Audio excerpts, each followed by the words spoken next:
Hello friend, good evening. Welcome to in my channel. आपका इस channel में स्वागत है। आज आपको हम एक कहानी सुना रहे हैं जो संभवतः आपको पसंद आएगी। ईश्वर सब जगह है। कहानी की शीर्षक है ईश्वर सब जगह है। एक समय की बात है, एक किसान था जो अपने बच्चों को दिन प्रतिदिन एक मोरल कहानी, जो आदर्श कहानी इसको बोलते हैं, सुनाता था। प्रतिदिन एक एक कहानी सुनाता था और एक दिन किसान ने कहा कि बेटा, ईश्वर जो है सब जगह होता है। तो बच्चे ने कहा, पापा, ईश्वर सब जगह होता है, कैसा है, कहाँ दिखाई देता है?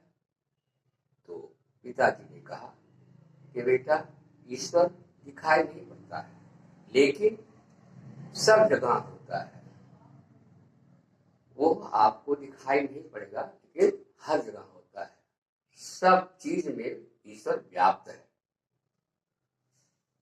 संयोग से साल 2 साल बाद सूखा पड़ा, अकाल पड़ा, वर्षा नहीं हुई।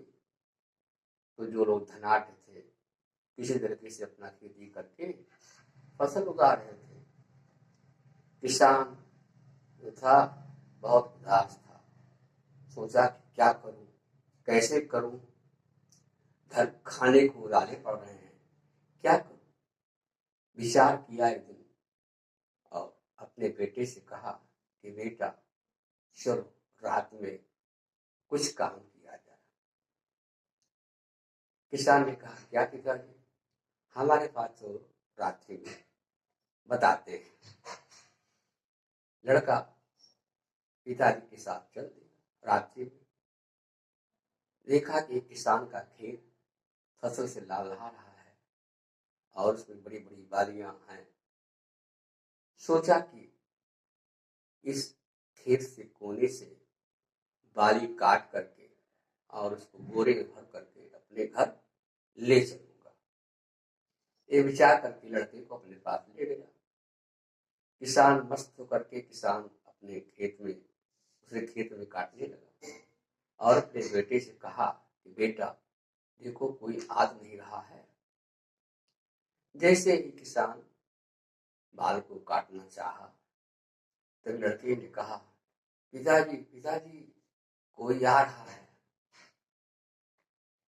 कोई देख रहा है। तो पिताजी जो है सहम गए और पूछा, क्या, कौन आ रहा है? पिताजी आप आइए, हमारे पास आइए।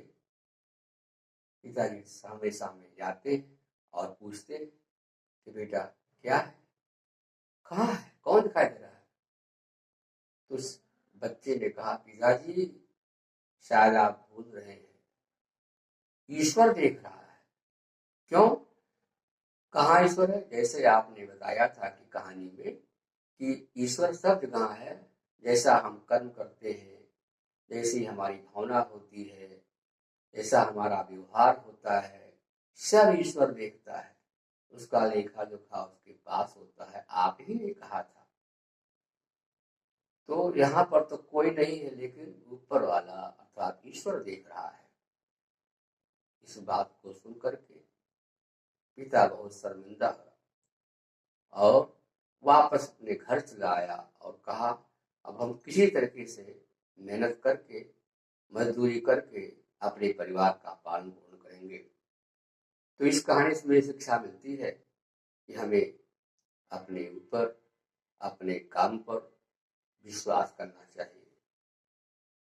बुराई की हुई चीजें, पाप की चीजें ला करके घर में वृद्धि नहीं होती है। जो अपने कर्म के द्वारा हम फल प्राप्त करते हैं, उसे हमें सद्बुद्धि मिलती है और उससे हमारा विकास होता है। Thank you.